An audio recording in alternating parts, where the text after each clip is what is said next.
अफगान तालिबान की ढिठाई से इस्तांबुल में मुज़ाकरात नाकाम हो गए। अब पाकिस्तान के पास कौन से ऑप्शन होंगे, इसी बारे में बात करेंगे दिफाई तज्ज़ियाकार अहमद सईद मिन्हाज साहब से। अहमद साहब, बहुत शुक्रिया आपके वक्त का। अहमद साहब, मुज़ाकरात तो नाकाम हो गए और हुकाम की जानिब से बताया जा रहा है कि उसकी बड़ी वजह ये बताई जा रही है कि जो डोरें थी वो भारत से हिलाई जा रही थी अफगान तालिबान की, जो कि बड़ी वजह बने मुज़ाकरात की नाकामी की।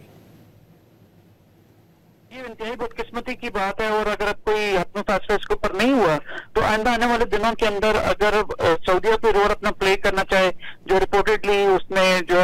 वो समझते हैं कि बातचीत भी इसके ऊपर हुई है, प्रेसिडेंट ट्रम्प 2 दफा बात कर चुके हैं कि मैं भी हो सकता है कि अपना रोल अदा करूं, तो शायद टॉक्स को हम मजीद टाइम दें ताकि कोई इस किस्म की एस्केलेशन ना हो इंडिया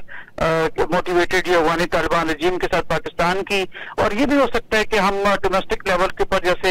मौलाना फजल रहमान साहब ने भी ऑफर की है या केपी की गवर्नमेंट ने भी ऑफर किया, तो शायद वहाँ के जो मशाइख हैं या जो उनके मलिक हैं उनको बीच में शायद डालें अगर फेडरल गवर्नमेंट इसके ऊपर एग्री करती है। लेकिन हर तरीके से पाकिस्तानी गवर्नमेंट और जो पॉलिटिकल लीडर और मिलिट्री लीडरशिप है वो टॉक्स को प्रेफरेंस देगी। और अगर कामयाब ये टॉक्स ना हुए और अफगानी रजीम ने अपनी हकदर्मी को बरकरार रखा और एक मोड ऑफ डिनाइल के अंदर है, तो फिर पाकिस्तान के पास आर्टिकल 51 यूएन चार्टर के तहत कोई ऑप्शन नहीं रह जाएगा सेल्फ डिफेंस का कि जिसमें हम फिर हॉट परसूट ऑपरेशंस भी कर सकते हैं।